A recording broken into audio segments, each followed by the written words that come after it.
might or might not have heard about the Stoics and Epicureans before, but if you want to know more about them, you can check out the posts on my Instagram profile page.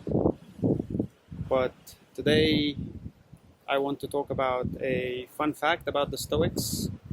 They're usually portrayed as always, decent people who want to curb desires and stuff like that.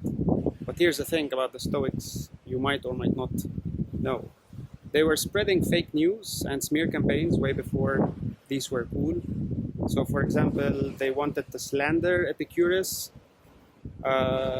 which was in a way, competing school of thought, and they did so by writing around 50 letters and attributing them to him, saying that the guy was a profligate, a guy with no morals, and they were trying to basically just slander his name, to bash the guy. So yeah, even though that's not what Epicurus was trying to do. In fact, he was doing the complete opposite. If you want to know more about hedonism, check it out in my Instagram page. Cheers.